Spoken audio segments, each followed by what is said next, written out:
Bismillahirrahmanirrahim. Assalamualaikum warahmatullahi wabarakatuh.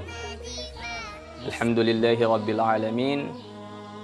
Wassalatu wassalamu ala asyrafil anbiya'i wal mursalin wa ala alihi wa ashabihi ajma'in. Para pemirsa yang insya-Allah dirahmati Allah Subhanahu wa taala.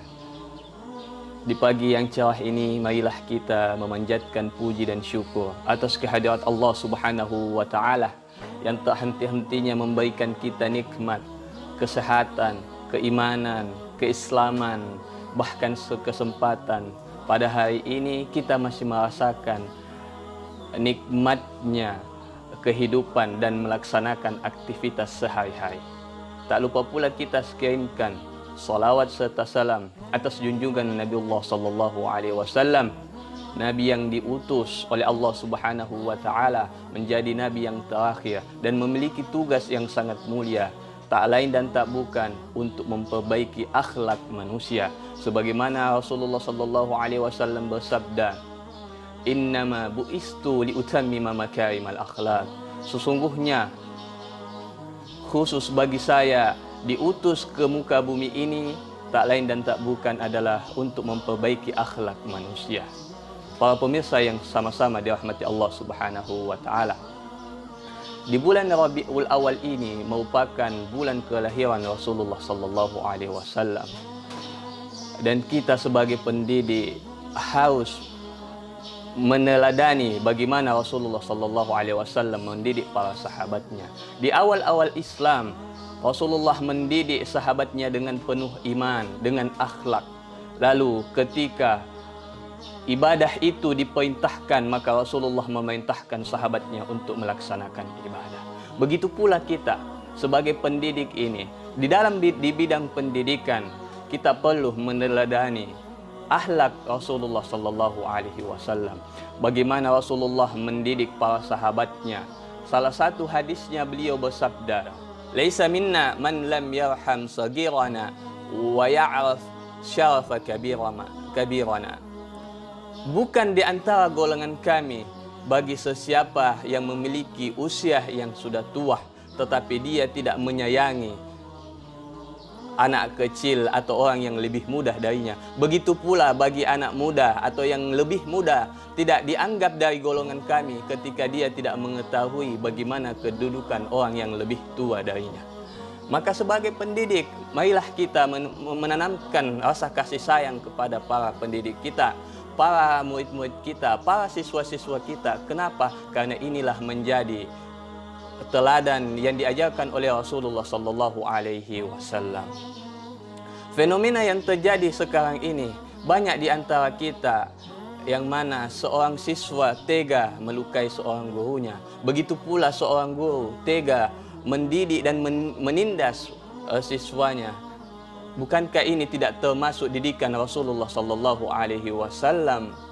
Maka sebagai pendidik kita perlu memperbanyak membaca sejarah-sejarah Nabi, terutama di bulan yang sangat mulia ini, di bulan kelahiran Rasulullah. Bahkan disebut pula bulan Rabiul Anwar, bulan yang memiliki cahaya di dalamnya. Sebagai pendidik, maka kita perlu kembali membaca sirah-sirah nabawiyah, bagaimana Rasulullah berakhlak, bagaimana Rasulullah berkomunikasi, bagaimana Rasulullah bersosialisasi. Maka kita akan menemukan akhlak yang sangat indah di dalam budi pekerti Rasulullah. Maka sebagai pendidik kita perlu meneladani bagaimana Rasulullah sallallahu alaihi wasallam mendidik. Terutama dalam bidang pendidikan, terutama ketika kita mendidik di dalam kelas. Kadang seorang guru menyukai satu siswa tetapi membenci siswa yang lain. Ini tidak disarankan dan ini tidak dianjurkan oleh Rasulullah sallallahu alaihi wasallam.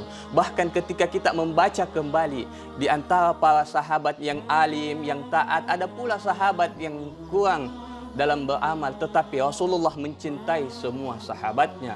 Bahkan Rasulullah sallallahu alaihi wasallam bersabda, "La yu'minu ahadukum hatta akuna ahabba ilai min walidihi wan nasi ajma'in." Bagaimana Rasulullah sallallahu alaihi wasallam mencontohkan di dalam hadis yang saya tadi sebutkan, tidak sempurna keimanan seorang Islam itu, tidak sempurna keimanan seorang mukmin itu sampai ia mencintai Rasulullah lebih dari mencintai ayahnya, lebih dari mencintai ibunya, lebih dari mencintai anak-anaknya, bahkan manusia semuanya. Tetapi Rasulullah sallallahu alaihi wasallam mencintai semua umatnya. Bahkan ketika itu para sahabat kaget. Rasulullah sallallahu alaihi wasallam menyebutkan umat yang tidak dia temui. Bahkan beliau mencintai umat yang tidak beliau ketemu dibanding para sahabatnya. Bagaimana akhlak Rasulullah sallallahu alaihi wasallam di bulan yang penuh berkah ini, di bulan Rabiul Awal ini. Maka kita sebagai pendidik perlu kembali membaca hadis-hadis Rasulullah, perlu kembali membaca sirah nabawiyah. Di dalam hadis-hadis Rasulullah banyak mengajarkan tentang cinta, banyak mengajarkan tentang kasih sayang, dan ini kasih sayang dan cinta ini perlu kita tanamkan para pendidik kita. Di dalam hadis, di dalam kitab Wasailun Nur, Said Nursi radhiyallahu an, salah seorang ulama Turki, salah seorang ulama yang berasal dari timur Turki, beliau menjelaskan bahwa tidak ada satu amalan yang bisa menyelamatkan kita di dunia yang fana ini, di dunia yang penuh fitnah ini, di dunia yang penuh musibah ini, di dunia yang penuh ujian ini, selain mengamalkan sunnah Rasulullah sallallahu alaihi wasallam. Dan inilah perlu kita tanamkan, perlu kita ajarkan kepada siswa-siswa kita, perlu kita ajarkan para peserta didik bagaimana sunnah-sunnah Rasulullah, menjalankan sunnah-sunnah Rasulullah, terutama sunnah-sunnah yang sifatnya sangat-sangat disenangi atau sangat-sangat Rasulullah menganjurkan untuk melaksanakan sunnah itu. Dan banyak sekali sunnah-sunnah Rasulullah yang kita temukan mengajarkan kasih sayang. Bahkan di dalam satu kejadian di akhir hayat Rasulullah sallallahu alaihi wasallam, Rasulullah menghormati orang yang tua, buta, tuli, bahkan memiliki agama bukan agama Islam, dia agama Yahudi. Ketika itu Rasulullah sallallahu alaihi wasallam mendatanginya setiap hari. Sebelum sampai di rumahnya, Rasulullah membelikan makanan, Rasulullah membawakan makanan, bahkan Rasulullah menyuapinya. Ini yang tidak kita temukan di kehidupan kita ini. Bahkan salah seorang khalifah, Harun al-Rashid, sangat menyayangi para ulama dan orang yang menuntut ilmu atau orang yang belajar ilmu. Bahkan kita menemukan di kitab sejarah bagaimana perjalanan kehidupan Harun al-Rashid ini. Beliau menitipkan anaknya untuk belajar ilmu kepada para ulama. Lalu beliau sembunyi mendatangi kediaman ulama itu. Bagaimanakah anaknya ini? Ketika sampai di kediaman tersebut, anaknya melihat memegang gagang gayung. Dan ulama tersebut atau alim tersebut itu lagi berwudu. Lantas apa yang dilakukan oleh seorang ayah? Lantas apa yang dilakukan oleh khalifah? Lantas apa yang dilakukan oleh pemimpin negara ini? Mereka datang dan menghampiri anaknya. Wahai anakku, tidak seperti itu adab seorang siswa, tidak seperti itu adab seorang pelajar. Adab seorang pelajar, ketika kita melihat guru kita berwudu, maka kita wajib membasuh air kepada anggota badan tubuh ulama tersebut.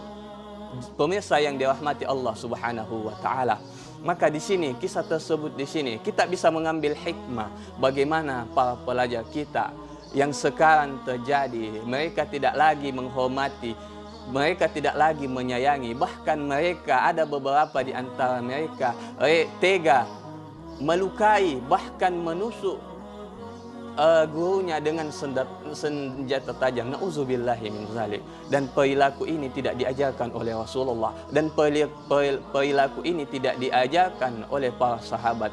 Perilaku ini tidak diajarkan oleh para ulama kita.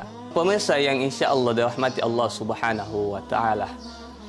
Sebagai kesimpulan, di dalam dunia pendidikan kita, marilah kita menanamkan teladan Rasulullah sallallahu alaihi wasallam. Marilah kita menanamkan akhlak Rasulullah sallallahu alaihi wasallam kepada peserta didik, kepada siswa kita, kepada para pelajar kita. Bagaimana Rasulullah sallallahu alaihi wasallam mengajarkan pendidikan, bagaimana Rasulullah mengajarkan cinta dan kasih sayang. Dan sebagai kesimpulan, kita tidak menemukan solusi yang terbaik selain mengajarkan sunnah Rasulullah sallallahu alaihi wasallam dan menjalankan sunnah Rasulullah sallallahu alaihi wasallam. Kenapa? Dengan menjalankan sunnah ini, maka kita akan menemukan anak-anak kita, para pendidik kita, bahkan guru yang mengajarkan memiliki akhlak seperti Rasulullah sallallahu alaihi wasallam. Dan inilah sunnah, salah satu yang diutus oleh Allah Subhanahu wa taala, mengirimkan kepada kita nabi, mengirimkan kepada kita rasul. Untuk apa? Untuk mencontohi akhlak beliau. Untuk apa? Untuk menjalani atau meneladani akhlak beliau. Semoga kita semua diberikan rahmat oleh Allah Subhanahu wa taala, dan terlebih lagi di bulan Maulid ini, marilah kita memperbanyak salawat kita agar supaya kita mendapatkan syafaat di dunia ini dan di akhirat kelak. Mungkin inilah yang bisa saya sampaikan. Kurang lebih mohon dimaafkan. Hadanallahu wa iyyakum ajma'in. Assalamu alaikum warahmatullahi wabarakatuh. منامي مر ببالي وحي سؤال لو أن لعمري ميزانا ما المكيال أيقاس العمر بأيام